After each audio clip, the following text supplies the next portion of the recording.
President Donald Trump seems to have brought an end to the Gaza-Israeli conflict, and you will find out in the days to come who's a real one and who's actually just thinking Israel's behind everything. Let's go.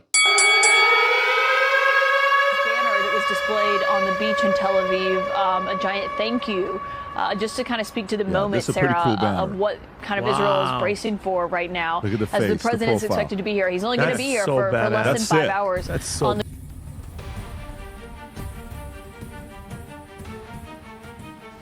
I certainly have criticisms for some of the things that Jewish individuals have done in the United States, along with Protestant, Catholic, Muslim, and just about everywhere else.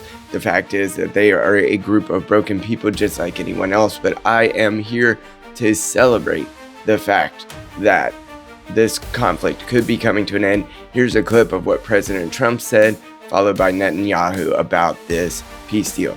I convey my tremendous appreciation for all of the nations of the Arab and Muslim world that came together to press Hamas to set the hostages free and to send them home. We had a lot of help. We had a lot of help from a lot of people that you wouldn't suspect. And I want to thank them very much for that. It's an incredible triumph for Israel and the world to have all of these nations working together as partners in peace. And it's pretty unusual for you to see that, but it happened in this case. This was a very unusual point in time, a brilliant point in time. Generations from now, this will be remembered as the moment that everything began to change, and change very much for the better. Like the USA right now, it will be the golden age of Israel and the golden age of the Middle East. President has ever done more for Israel. And as I said in Washington, it ain't even close. It's really not a match. Mr. President, today, we welcome you here to thank you for your pivotal leadership in putting forward a proposal that got the backing of almost the entire world. A proposal that brings all our hostages home. You have that picture, Rob, of all that. I have some serious misgivings about whether a two-state solution would really be possible, but really, we should watch some of your favorite creators in the days to come and see who actually wanted peace or who just wanted to gripe that one or either side was doing things that were outside of what they thought was a just war theory and what they thought should have been done in the Israeli-Gaza conflict. But reading from the Daily Wire, prior to being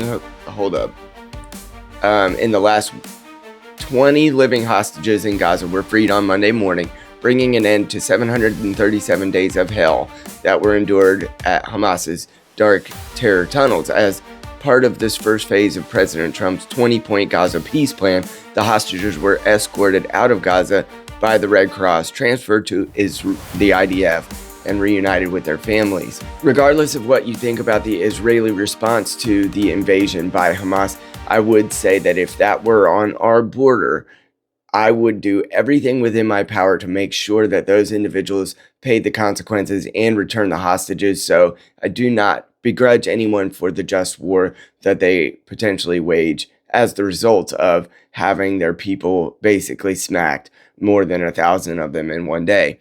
Reading again from the Daily Wire on October 7th, Hamas abducted 251 people from Israel, including men, women, children, elderly people, and a total of 168 returned home alive. And so far, they've recovered 58 who were not alive. Many of the hostages who have returned have testified that they were subject to SA, starvation, and physical abuse. Under the deal, Hamas is supposed to begin returning the unalived hostages, though reports indicate that some may be difficult to locate, obviously. A joint Israeli, U.S., Qatari, Egyptian task force will be established to find any missing remains, and the goal is recovering them all within 72 hours. In exchange, Israel released 250 security prisoners, including some convicted of unaliving people, along with 1,722 Gazans who were detained during the war. Of the 250 prisoners, 15 will be released in Jerusalem, 100 in the West Bank, and so on. As according to Israeli media reports, the authorities distributed flyers in the neighborhoods where the prisoners' families live. Now, the Jerusalem Post said that Trump is the peacemaker in chief, and it's obviously within his desire to throw flowers to the Israel community, as well as try to win the Nobel Peace Prize for the coming year. I frankly think that Trump has too much orientation to some of these boomer institutions that he desires to get a lot of plaudits from, including like the Nobel Prize Committee.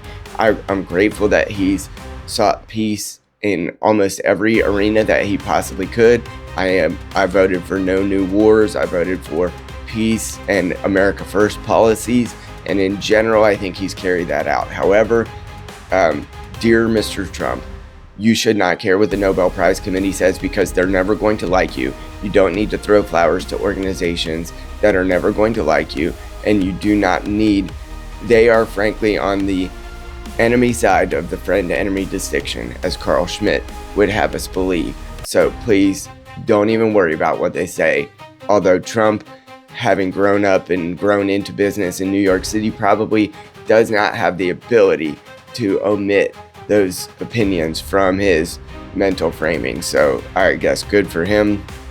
He won't win the prizes that he wants, but he did seek, and hopefully it will be sustained, a peace in the Middle East. God bless him for that, and I pray that this is the beginning of something big for the people of Gaza and for the Israelis. And let's see if we can actually maintain this careful balance of peace in the Middle East. God bless him for that. And I pray that if you guys believe in a conservative revolution in this country, that you would please like, share, and subscribe. We can do this together. I've been a therapist for 13 years, a father and a husband for more than a decade, and I believe there is a revolution coming of conservative values, Christian thought, and common sense. Let's do it together.